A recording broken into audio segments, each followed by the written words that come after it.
Merhaba arkadaşlar, yepyeni bir seriye başlıyoruz. Bu seride yeniden sil baştan hiç Avalice bilmiyormuşuz gibi davranıyoruz ve sıfırdan Avalice'ı herkese öğreteceğim. Herkes Avalice kullanmak isteyecek bu videolardan sonra. Avalice'da bilmeniz gereken şey, bütün masalarda içindeki yazılımlar aynı. Yani bir Tiger Touch da kullanıyorsanız, bir Sapphire Touch da kullanıyorsanız yazılım aynı. Bunu kolayca öğrenmemiz için Avalice bize bir simülatör yapmış. Simülatörde şöyle adresleri yazacağım arkadaşlar. Şu anda son versiyon 17.1. 17.1'i herkes kullanamaz. Çünkü onun için ekstra Avokey ya da şunlardan birine ihtiyacınız olması lazım.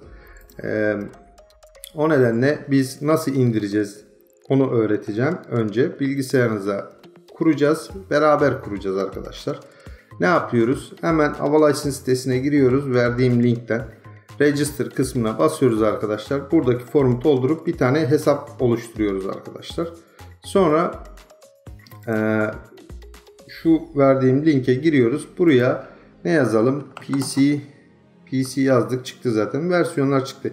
En son Avokey olmadan kullanabileceğimiz versiyon Titan 11.4 gördüğünüz gibi. Hemen bunu giriyorum. Size az önce Register'dan oluşturun dediğim account soruyor. Bu account önemli. Masayı kullanırken de lazım olacak arkadaşlar. Login dedim. Şimdi tekrardan PC Suite 11'i bilgisayarıma indireceğim. Bunu bastık arkadaşlar. Masa üstüne ben bunu kaydet dedim. Şimdi bunun inmesi biraz sürer. Ben bu inerken buraları hızlandıracağım. Evet, indirme işlemi bitti. İndirme işlemi bittikten sonra hemen şöyle üstünden geçeyim. Arkadaşlar tekrar söylüyorum. Bu mikserlerin hepsinde yazılım aynı. Sadece tuşların yeri değişik. Şimdi ne yaptık? Avalice'in simülatörünü indirdik arkadaşlar. Bunu kuracağız. Üzerine çift tıklattım. Açılan ekranda sadece ileri diyeceğiz arkadaşlar. Ben bu kısımları hızlandıracağım. Kurulum işlemi bitti. Next diyoruz. Tekrar next diyoruz. Yeniden başlatmamızı istiyor bize. Ben burada videoyu kesip bilgisayarı yeniden başlatıp hemen geliyorum arkadaşlar.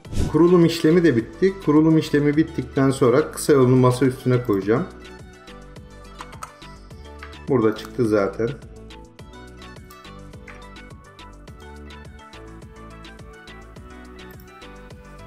Masa üstüne gönderiyorum hemen. Daha hızlı kullanmak için. Burada arkadaşlar. Kurulum işlemi bittikten sonra account'umuz vardı. Account'umuzla bunu açacağız. Programı çalıştıracağız.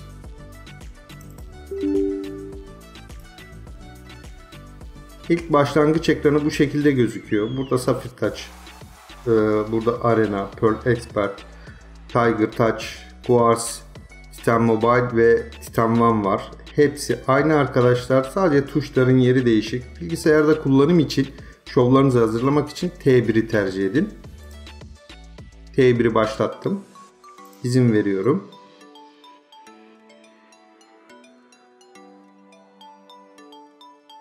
Tekrar izin veriyorum.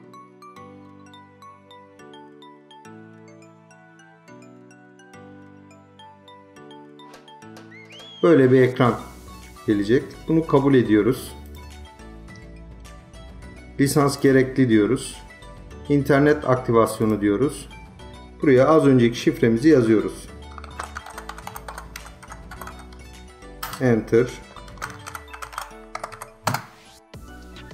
Tekrar enter. Kullanıcı adı ve şifremizi yazdıktan sonra ilk açılış ekranı mikserin bu şekilde oluyor arkadaşlar. Bu videoyu burada kesiyorum. Bir sonraki videoyu bekleyin. Bu videoda ne yaptık? Avalice'in simülatörünü sitesinden indirdik. Bilgisayarımıza nasıl kuracağımızı öğrendik. Eğer bir Avalice kullanıcısı olmak istiyorsak bu simülatörün bilgisayarımızda olması şart arkadaşlar. Şimdiden herkese kolay gelsin. İyi çalışmalar. En kısa zamanda ikinci videoyu da hemen gönderiyorum. Nasıl patchleyeceğiz, nasıl kullanacağız hepsini tek tek baştan sona anlatacağım. Görüşmek üzere.